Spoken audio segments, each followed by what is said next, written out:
Let's do this. The Cult of Hockey podcast by the faithful and for the faithful. I'm David Staples of the Edmonton Journal, and I'm here tonight with Bruce McCurdy. Take two. Take two. We just did the whole podcast, and we realized that I did not hit the record button. I apologize to you, Bruce. Here we go. Stuff happens. It was a fun one. At least we can have more fun. It was good. All right. Well, let's try to recreate the energy. Bruce, a huge win tonight, 8-1 over the Florida Panthers. Let's get at it. Two good things, two bad things, two numbers, and one conundrum. We'll go with two good things each. What is your first good thing?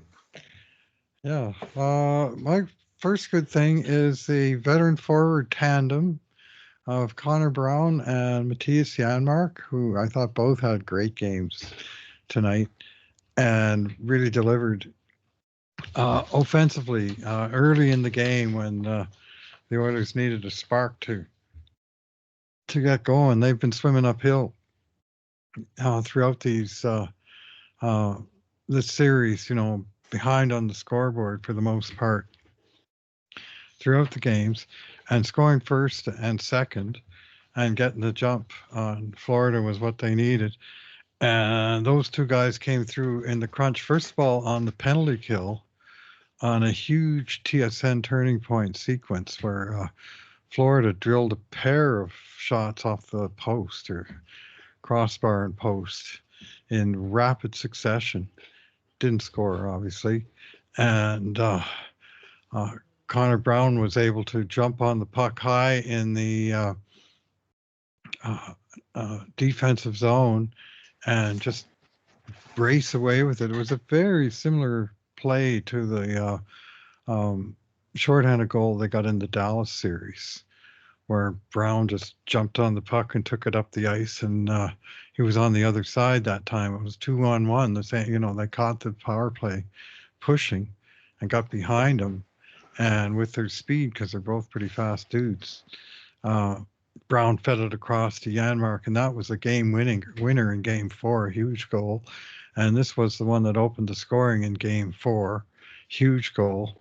This time Brown took it up the right side, and looked like he would shoot, looked like he didn't have a lane to pass to Janmark, and he just held the puck and went right into almost behind the icing line with it, and then shoveled the pass back into the blue paint from behind the line.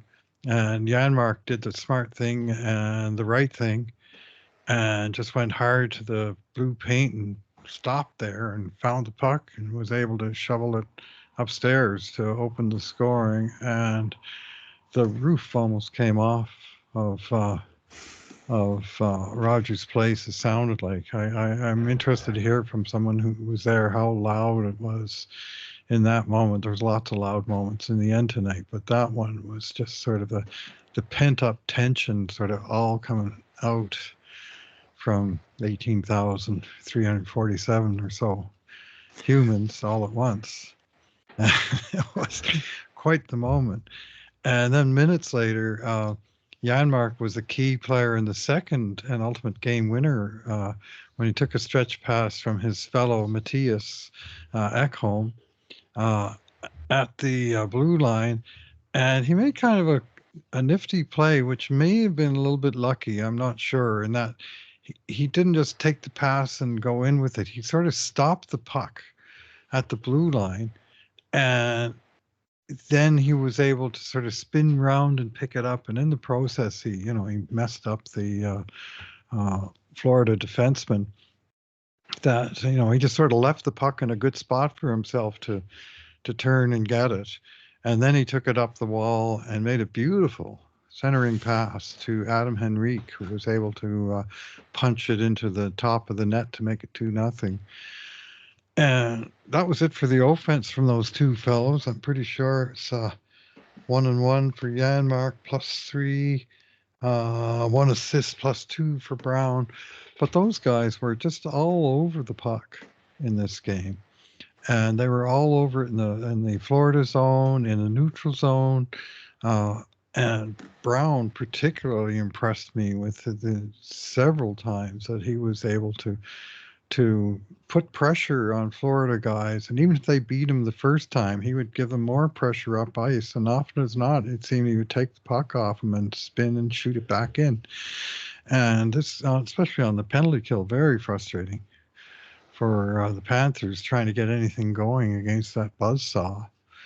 And Brown in this game played 3 minutes and 18 seconds on the penalty kill, most of any Oilers forward. And the penalty kill delivered a 4-for-4 performance with the shorthanded goal. That's another huge game from that unit. They weren't perfect, but score sheet doesn't lie. And they won their 8 minutes of 4-on-5 play, 1-0. And that was a big part of the game. And Connor Brown, Matthias Janmark were two big pieces of that. And shout out to both men. 21-13 grade A shots in the game, Bruce. 12-7 for 5 alarm shots. Okay. Both the Oilers in the lead. Yeah. Bruce, my good thing is Showtime. The Oilers fast break. And we talked earlier before the series began. We had seen in previous playoff series and heard a lot about the ferocious forechecking and neutral zone play of the Florida Panthers. And they are pretty good at it. They can really forecheck well, and they really do bottle you up. They pinch hard. They try to bottle you up in the neutral zone. They come at you hard. They don't give you all kinds of time and space like Los Angeles did, for instance. They come at you, and they try to beat you. And they beat you down. So how do you beat that? What's the tactic to beat that? And I was guessing what you need to do is what Dallas was trying to do against the Oilers, which was fast break it. Long passes up the ice to try to break someone in. And Bruce, the Oilers did this to perfection in this game. After that first goal, which you have described, the next 4 goals by the Oilers were all Showtime goals, all off the fast break, all jail breaks. And they were ignited in order by Matthias Ekholm, Brett Kulak, Evan Bouchard, and Philip Broberg. And Bruce is smiling because on the first podcast, I said it was Evan Bouchard. I got it wrong on the Kulak one. I thought we fixed one up, so now it's perfect on the podcast. Now it's perfect on the podcast. Bruce, just fantastic for Chris Knobloch to come up with this kind of tactic and for the Oilers to execute it to perfection in a game. And I think it's going to give the Florida Panthers some pause. So the Oilers have been doing this throughout the series with Florida, and they've been getting more grade A shots than Florida throughout the series, significantly more. But Bobrovsky stole in 2 games. Tonight, he didn't do that. The Oilers started to shoot stick high, and they just broke in repeatedly on this kind of play in this game. I mean, Ekholm's the first one around the boards to Janmark, and so the whole idea of this is to get that puck up quickly, get it by all of those Florida players, and essentially you're isolating one Florida Panthers defenseman at the blue line against an Oilers attacker. And it was Janmark on the first goal, Draisaitl on the next goal, and Hyman on both of the next 2 goals were the players that got those stretch passes. And each time they were able to the third goal was maybe the fourth goal, excuse me, is a little bit different. But on the first 3 of them, they were able to beat their defender and get a pass into the middle of the ice. And that's where the danger man is coming on the one goal. It's Adam Henrique. On the next goal, it's Dylan Holloway. Then it's Connor McDavid. And finally, it's McDavid and Nurse coming up the middle of the ice, and Hyman hits them. So it's a thing of beauty, and it's working. And again, credit to the Oilers for pulling off such a play repeatedly in the latest, biggest game of the year. Your second. Yeah, well, they don't get any bigger than elimination games. They don't. You lose and you're done. Yeah. And the Oilers came through with a good game plan. And one thing I noticed about it was how close to the goal they were scoring from.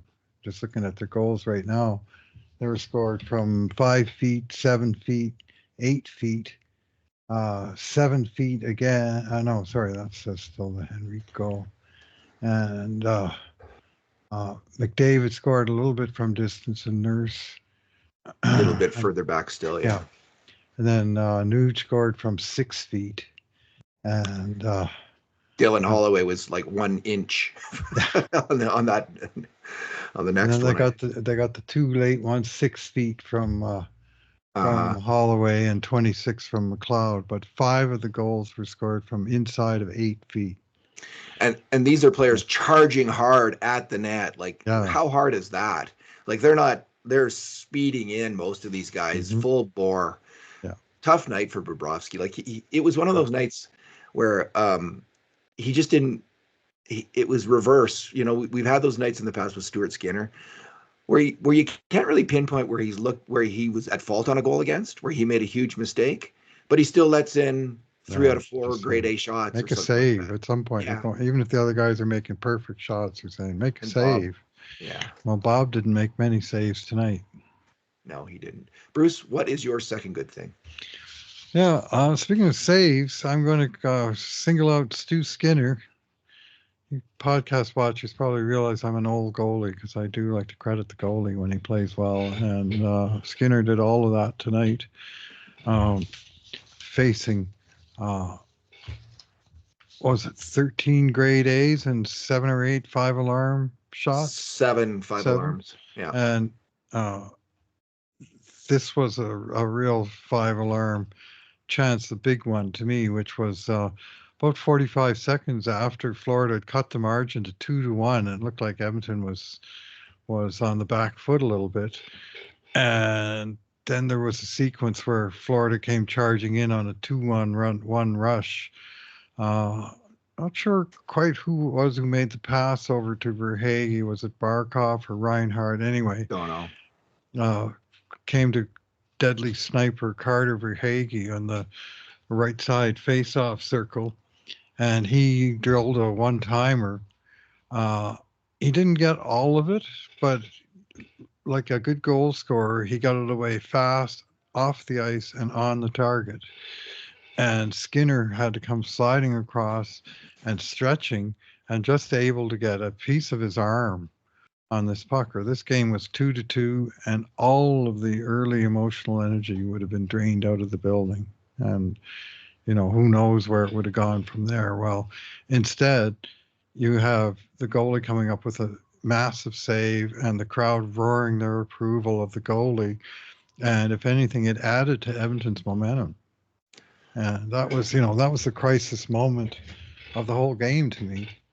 And Skinner answered the bell with a gigantic, even gargantuan save.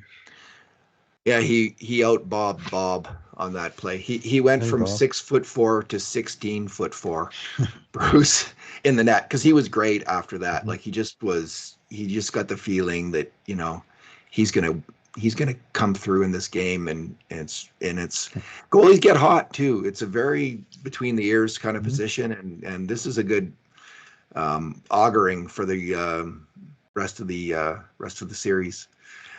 Bruce, my first Stanley Cup Finals career victory tonight. Him and a bunch of guys. So. Huge for the Oilers, to win. That would have been so disappointing to get there and get swept. That would have been horrible.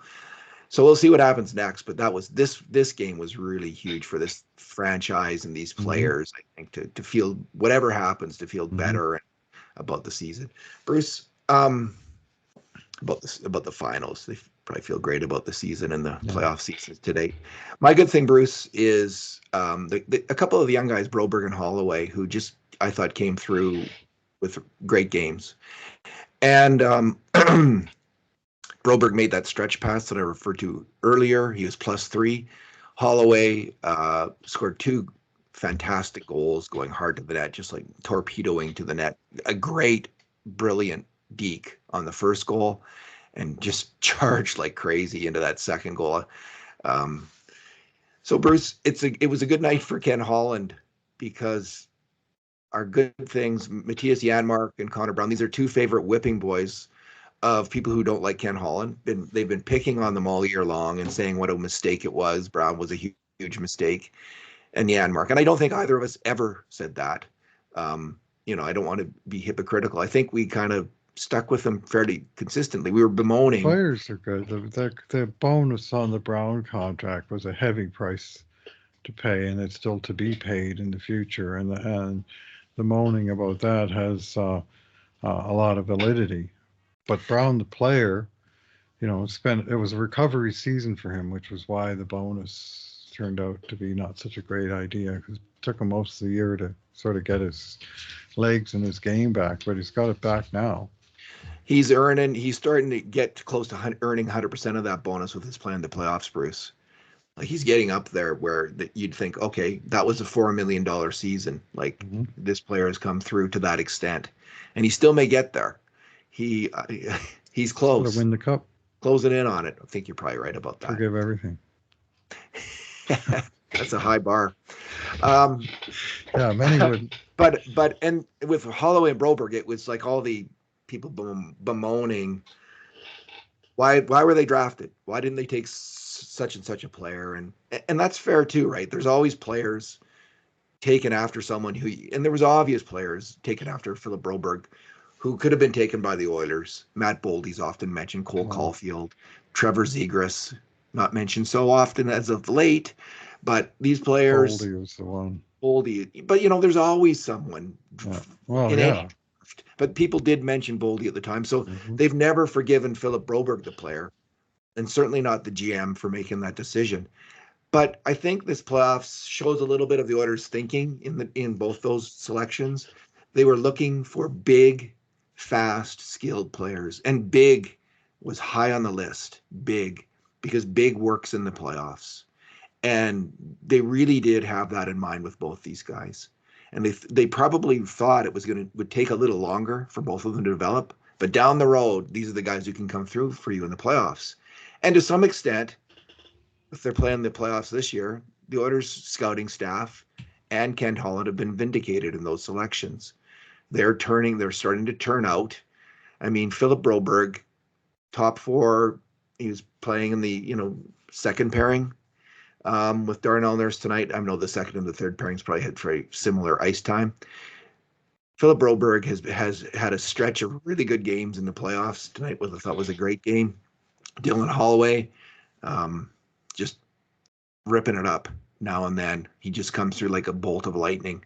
And it's just super encouraging because for the Oilers to keep winning, Bruce, they're going to need an injection of youth. They need some of these, and Holland's talked about this, their younger players to get better because some of their older players are getting older and more injury prone, like Evander Kane. And this is going to continue. The guys who are in their 30s, harder to stay healthy in the playoffs. You're going to need Bouchard, Broberg, McLeod, Holloway, these guys to step up. Tonight that happened, and it was fantastic to see. Yeah, Broberg has been a revelation. Like he got sent down soon after Knobloch took over, and he had an excellent year down in the AHL, playing as much as 30 minutes a night, according to Keith Gretzky, and in all situations, power play, penalty kill, start of the period, end of the period, that kind of all-round player, and it seems to have bolstered his confidence because I think this is the first time that I've seen him come into the lineup where he looks like he's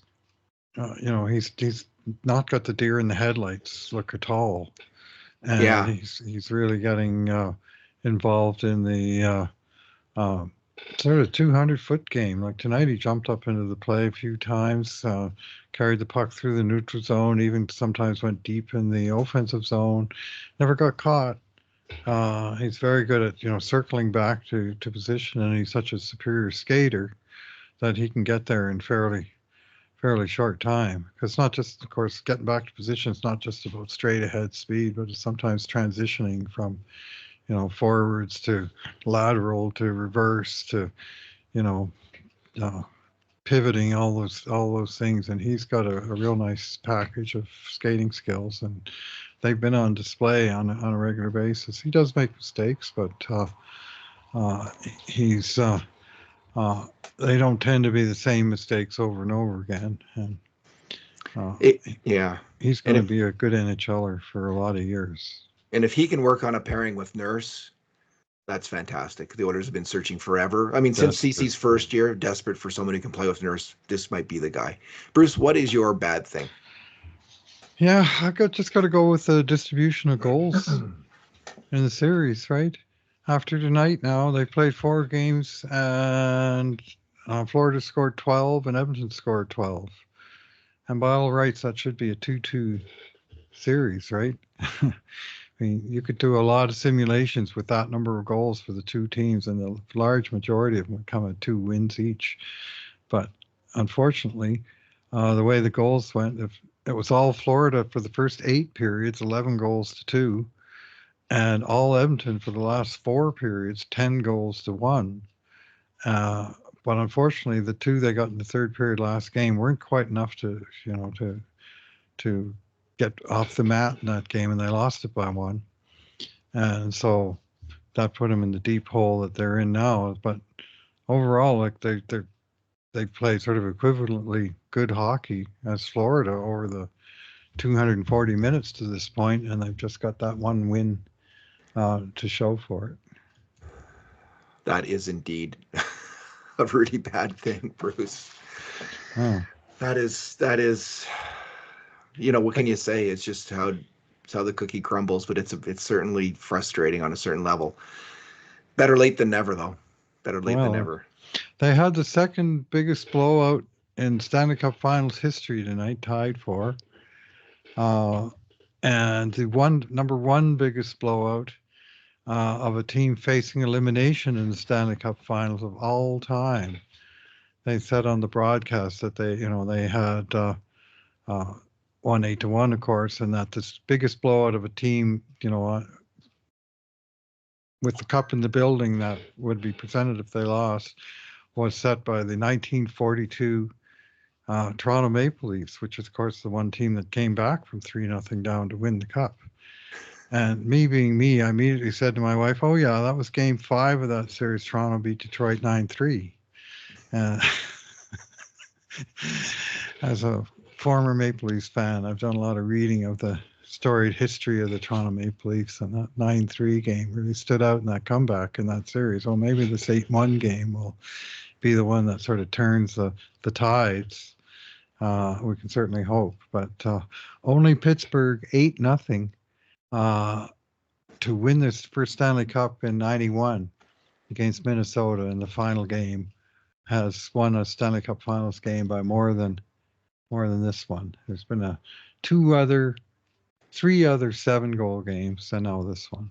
So, alrighty. Well, my bad thing, Bruce, is some of the Florida Panthers players.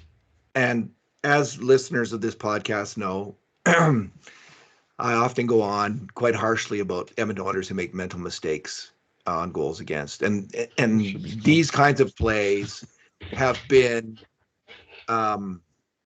Zach Hyman's talked about them being the deciding factor in the fact that the Oilers were down 3-0. He called them freebies. The Oilers have given up too many freebies. Mm-hmm. Mental mistakes, bang, it's in the net. And it's really frustrating to see a good team, a team that could win the Stanley Cup, lose the Stanley Cup because of freebies, mental mistakes. Well, we've heard a lot about the Florida Panthers and what a great defensive team they are. And they are a great defensive team. But they also give up their freebies. And tonight it was freebie central on the Florida Panthers. So I just want to run through them on the first 5 goals, just who was making kind of these often mental errors. The first one, the shorthanded goal by Janmark. It's Carter Verhaeghe in the offensive zone. He allows the rush, the jailbreak. He's cheating for offense, as we sometimes accuse the Oilers forwards of doing. Won't name any names. He's cheating for offense, and he gets caught, and it's a rush up the ice. And then Brandon Montour absolutely wipes out Sergei Bobrovsky. There's no way for Bobrovsky to make the play because Montour's right on top of him. And I was also going to blame the great Alexander Barkov, but when I reviewed the goal, he's known as such a great defensive player. Well, actually, this play was an example of that. He came as back, like there's been a few times this year when Draisaitl's charged back on a back check that come to mind. He was full Draisaitl mode on the back check, trying to save the day, and he almost did it. So he wasn't to blame on that one. On the second goal, it's the stretch pass from Matthias Ekholm to Janmark, and Janmark beats Nico Mikkola, first in the offensive zone, and then in the defensive zone, where he's able to go wide and put a puck through him to the middle of the ice, where Anton Lundell is puck watching. He's not covering the danger man, Adam Henrique, who's cruising in, stick on the ice. So beautiful to see. His stick was on the ice from the hash marks down as he was heading to the net, and Adam Henrique. And when he got there, he scored because of it. Because Lundell doesn't take him, he doesn't take his stick, and it's in the net. The next goal, it's the mighty Aaron Ekblad of much defensive fame in Florida. He just loses track of Leon Draisaitl, sneaks in behind him on the stretch pass from Kulak, and Draisaitl's off to the races. He makes an absolutely great, typical Leon Draisaitl pass. And this time, it's Gustav Forsling, the great Gustav, who is puck watching. He's focused on Draisaitl, not looking at the danger man, and the danger man is Dylan Holloway steaming up the ice, takes it in the net. He certainly does. Now we come to perhaps my favorite of the blame game goals against for Florida, because it's the hated Sam Bennett who screws up. He's covering for Ekblad. Ekblad has moved up the ice. He's plowed into Warren Foegele, knocked him over, and Foegele still made the pass over to Bouchard. Bouchard passes it up the ice to Zach Hyman.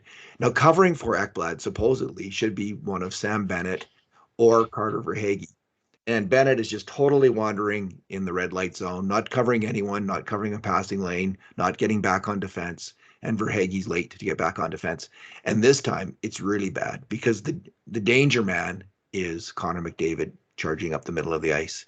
Hyman then beats Gustav Forsling again to put the puck into the middle of the ice, and wham, McDavid slams it home high stick side. They finally go on high stick side on Bobrovsky, like all Oilers fans wanted to do for the Oilers to do in game one. Bruce, the final one was the mother of all mistakes that you and I often, mental mistakes that you and I hate more than any others when it happens to the Oilers. It's the bad line change. And I believe, I'm not 100% certain, because the video is a little inconclusive on this, that at least that I had access to. I think it's Anton Lundell who does the bad line change. Because when Stuart Skinner makes a nice behind the net pass to Stuart Skinner goes behind the net, uses the net to protect himself from the Florida forechecker. He puts it over to Broberg. Broberg backhands it up the ice. Hyman in the neutral zone. Hyman is wide open because of Anton Lundell's bad line change. And then it's off to the races with McDavid to nurse and a goal. So these are all plays that I would have just been, I don't have any hair to pull out, but I would have been slamming my head against the wall or some such thing, or doing my face palm. I always do the face palm when I'm watching the TV and I see this kind of thing. And I would have been face palming on every one of those goals if the Oilers had made similar mental mistakes, blunders, freebies. It was, everyone's getting freebie here, freebie there, freebie everywhere from Florida tonight. And it was wonderful. Well, either they were getting ahead of themselves, or maybe they just wanted to wrap it up at home. But they didn't really have their heads in the game tonight, and it was the case of the Oilers, Edmonton Oilers, Dallas Maverick, the Florida Panthers tonight. This exact scenario occurred in the NBA, where Boston Celtics rolled off to a 3-0 lead and appeared invincible. And then game 4 in Dallas last night, they got absolutely kicked to the curb, the Celtics did. I know when I switched away from it, because it clearly was not a contest, it was 70-38, which is just a ridiculous score in basketball. And I think Dallas in the end won by 40 points or thereabouts, and it just was, it just wasn't close. And now Boston has the chance to go back home and make amends to their fans in person, by winning the big game. And Florida Panthers, of course, have that exact same opportunity as well. But At least they didn't get the opportunity tonight to lift the Stanley in our barn. That would have been hard to take. Would have been brutal. It would have been brutal for the Oilers to lose 4 straight, and brutal Hasn't for the been done fans. since '98, right? Yeah, Washington. There was 4 straight sweeps, 95 to 98, and then none since. Well, good. All right. Still none. Your number, Bruce. Yeah, I got to go with 32. And that is the new all-time NHL playoff record. Most assists in one playoff season. And it's a pretty impressive list, and you got to love it if you're Oilers fans. See, the following players have scored 25 or more assists in a season in NHL history. Connor McDavid, 2024 Edmonton Oilers, 32. First all-time. He beat the record of one Wayne Gretzky, Edmonton Oilers, 1987-88. He got 31. His very last point as an Oiler was set in sort of classic Gretzky fashion, set another NHL record, beating his own record of most assists in one playoff year at 31. Well, that now has been ameliorated from the books 36 years later by a man who is 36 years younger than Wayne Gretzky, and that's basically the exact same point of his career now that Wayne was then. So in third place, of course, we got Wayne Gretzky, Edmonton Oilers in 85 with 30. In fourth, we got Wayne Gretzky, Edmonton Oilers in 87 with 29. Those are all cup-winning years, so 3 by Gretzky. Then we got a couple of imposters in Mario Lemieux and Nikita Kucherov. And seventh, Wayne Gretzky, Edmonton Oilers, 26, pardon me.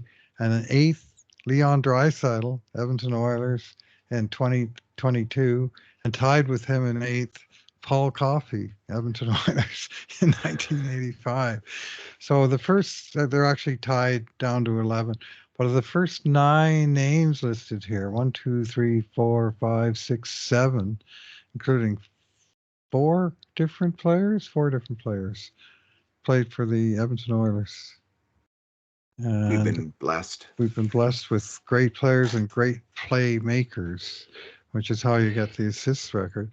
And I'll tell you what, even though he played a handful more games, like 23 to 22 to the 19 Wayne Gretzky played in 1988, to beat one of Wayne Gretzky's records for assists is an amazing feat. Like Gretzky's assist records are like off the charts compared to everyone else. And so for him to be actually knocked off of the top of the leaderboard by a modern player is an exceptional accomplishment. Congratulations to you, Connor McDavid.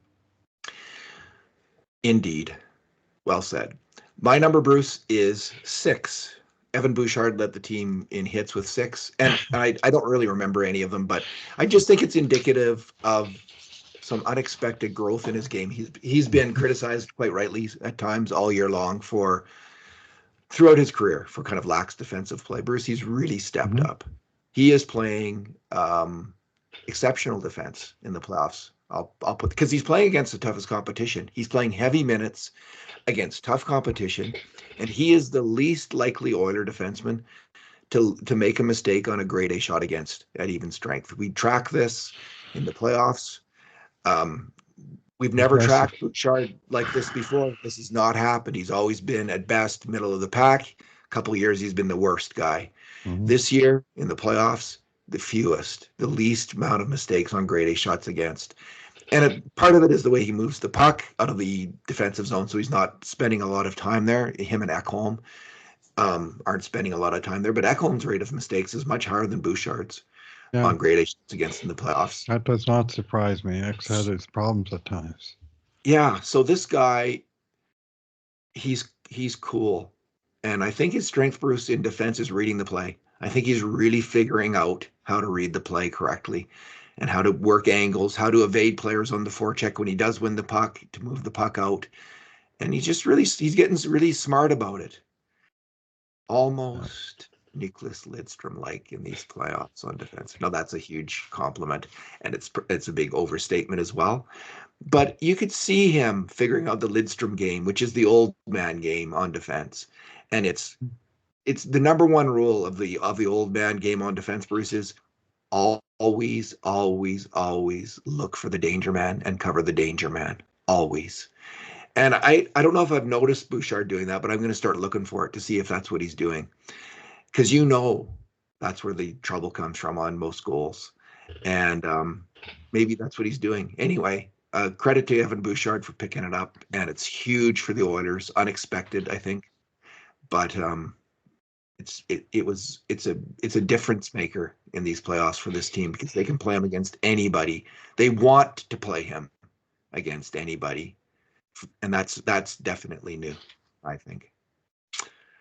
I'll match your 6, which is the number of shots on goal by Oilers team leader tonight, Darnell Nurse. 6 shots on net. Had a good game. And your man Evan Bouchard was one of 2 Oilers, only 2, that didn't muster a single shot. And this despite playing on the power play. He had 4 more that were blocked. Florida is really emphasizing, as did Dallas, really emphasizing getting in the shooting lane and just taking the shot away, even if it hurts, But Bush, very uncharacteristic to have no shots on goal, and he was one of only 2. Tonight, Edmonton matched the 35 shots that they had last game, which is notable in that is the most shots Florida has given up in any playoff game, and Edmonton's now done it 2 games in a row. So maybe they're just starting to get to him. Maybe 8-1 kind of that's one little clue. Well, 8-1, yeah. Showtime. All right, Bruce, the conundrum. Do you believe in miracles? Yes, is the only answer to that. Al Michaels, wasn't it, that called that game the Miracle on Ice? 1980, U.S. beats the Soviet Union. Big game for Americans. As they cleared the zone with the clock winding down, he said, "Do you believe in miracles?" Yes. That's a buzzer. It was a great call. It really was a great call. All right. Do you believe in miracles 2024? Well, I certainly think it's possible. I hadn't given up hope on 3-0. I'm certainly not going to give it up at 3-1. I mean, we were in 3-1 down in 2006, and the Oilers were able to steal that Game 5 in Carolina. They came home and they stomped them, but good in Game 6, and they got their fighting chance in the 7th game, and they basically came up on the short end by a goal. But they certainly got their crack at it. I worry, as in my bad thing, I worry that they've sort of wasted too many of the good things, too much of the great puck luck happened in this one game. They did get some bounces tonight. I don't know if it works that way, Bruce. I don't either. I mean, it just could be the tables are turning. I'm just thinking, it'd be nice to sort of spread it around. They got a couple of calls tonight, and not all of them, but not all of them. Dreisaitl's stick was knocked out of his hands as he was heading up the ice early in the game too, when he could have had a break in. Bruce, what I worry about is got run head first into the boards by Ekblad that somehow didn't get noticed. What I worry about is Bobrovsky. He's stolen 2 games this series already. The Oilers had, I think, pretty much double the grade A shots in both those games. Yeah. Bobrovsky won them the game. What are the chances he's going to do that in 1 out of 3 games upcoming? They're not bad. So that's what I worry about. And I also worry about this, that the Oilers have figured out how to beat the Florida press. They've been pushing. Tonight, the dams burst and the press crumbled, and the Oilers, they beat it with their Showtime fast break. Doesn't mean they can do it again, and it doesn't mean that Florida's tactics won't change. And I suspect that Florida's going to have a hard think about what's going on, and we're not going to see this. If on each and every one of those plays, the defenseman had just looked for the danger man, the Florida defenseman, there probably wouldn't have been a goal on, let's say there's 4 fast break goals, on maybe 2 or 3 out of the 4 goals. There's no goal if you're covering the danger man. And that's all they have to do is, okay, this is what we got to do, guys. We're going to keep the same tactics, but if you're in support of that defenseman, don't worry about the guy who's maybe who's taking the pass and beating the defenseman. Bob will get him. You worry about the guys charging down the slot and cover him. That's your whole focus for the game. And if they do that, maybe that thwarts the Oilers. But you don't have to beat the press You just have to beat it in a tight game. Right. You don't need 8 goals. You just need 1 or 2, and maybe you'll get them anyway. It's that's what I worry about. Those two things, Bobrovsky and better tactics of shutting down Edmonton Oilers Showtime. Yeah, well, Bob, after 8 periods in the series, he faced 80 shots and he stopped 78 of them out of 80, which I think is a .975 save percentage. And in the 4 periods since, of which he played like 2 1/4, he faced 22 shots and gave in 7 goals for a .682 save percentage. And he's now running a sort of a normal .912 on the series, based on a very weird, again, distribution of, all the goals against happening in fairly short period of time, and otherwise being invincible. Well, maybe they burst his bubble. Mm-mm. So No. I didn't like. They showed him on the he looked pretty upset when he came off, but they showed him on the bench about 10 minutes of game time later, and he caught a puck and he gave it to some kid wearing a Florida jersey in the stands, and he was smiling on the bench. And I'm thinking, no, he's pretty calm about all this. He knows he's got another shot at it. It's not like they had one chance here and they blew it. They had their first chance and they blew that. But he'll be back. He'll be back. They'll be back. I can't say I'm super confident in Edmonton's chances, but I refuse to say we're done just because the odds are against. As Han Solo famously said, "Never tell me the odds." Bruce, that is a perfect place to end. Thanks for talking tonight. All right. Thanks for listening, everyone. And in the meantime, and in between times, this has been another edition of the Cult of Hockey podcast.